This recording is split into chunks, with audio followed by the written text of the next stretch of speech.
Hi, this is Ruth, Theresa with One Inspiring Woman, and today I'm in the house with Carmen. Hey. And we are going to be talking about a couple of urban legends. Ooh. And I told her ahead of time, like, don't tell me anything about them because I want to hear them like live. So you were hearing me hear about them for the first time. Yes. And what is my input as a psychic medium. So a very good, interesting one that I have been seeing roll around online on our YouTube and TikTok and Instagram. Ooh. So this is the urban legend in New Orleans regarding vampires. But Okay. a specific one. So there were these two brothers, John and Wayne. So back in the year of 1930s. Okay. They were claimed to be vampires. When they were caught, they had 4 bodies in their apartment, drained of their blood. So, of course, they were arrested. Once they were arrested, they did get executed for that. But people are saying that when they went to the grave, their bodies were gone. So they still believe to this day that they're still alive. They're still walking around them. And some bartenders believe that they have met them. So one of the things I will say is, so your question first is, are they still alive? Yes. I get a no. They're Okay. not physically alive. But one of the things I will say is, because there is so much voodoo, and voodoo is a religion. It's Yes, it is. It's not just, kind of crazy stuff or things that you do when you go to New Orleans kind of thing. But it is a true religion, and people that believe in that believe that their bodies keep going, and so that intention that their body keeps going on can help them kind of come back in the astral plane, being a ghost and changing forms, that sort of thing. Nice. So usually a ghost will come in and they will kind of show themselves at like different ages. So if someone passed away in their 90s and they look like they were 90s, and then when they come back as a ghost, they may look like they're 20s or 30s. Oh, So it's one of those, nice. but it's them. So it's not a problem. It's just so you know.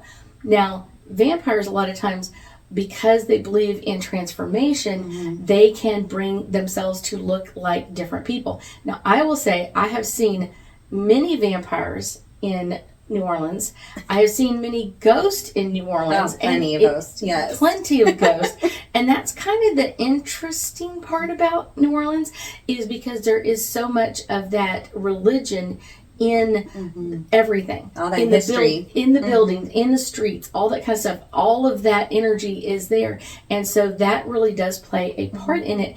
And this is a very fundamental religion, voodoo, and they talk about it a lot. And they, just like any religion, like, it's not just like, oh, you go to church on Sunday and then you come home. Yes. This is something that they do 24/7, 365. And so their religion has everything to do with what they do for a living, or how they do something, or how they create something. So there's tons of like energy caught up in all of that. So yeah, that can be an amazing one, but I guarantee you there are plenty of vampires. There are plenty of ghosts walking around the streets of New Orleans. So were these brothers actual real vampires? I know a lot of people in New Orleans have got to the dental office and got the the things put on to make themselves believe that they are vampires, but most of them are not.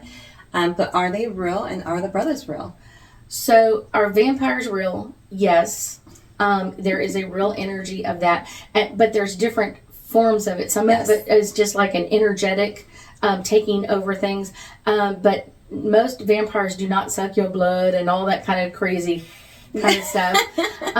But it's more about like taking your energy and morphing it into something that they can use. So it's kind of like, give me the Yes. ingredients of your energy and I'll make something else out of it. What was the other question?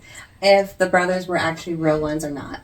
They were believing vampires. So it's one of those, it doesn't mean there's no religion called vampires as far as I know.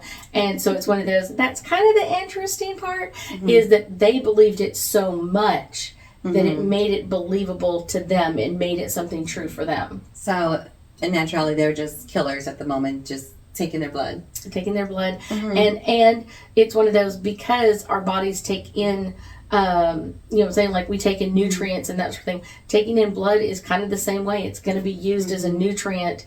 Now, I do know that I kind of feel like they were supplementing what they were taking from the bodies. They were supplementing that in food and beverages and other items as well. So basically, they're serial killers. Basically, they're serial killers, and I'm glad they got punished for that, because it's important. Yes. It's important to kind of balance that energy out. I bet that was scary for the police officers to walk in that apartment and see 4 bodies like that. I can't imagine. It's one of those. Like, it is a super scary one. I thank you so much for joining us today, and I know that we'll be talking again soon.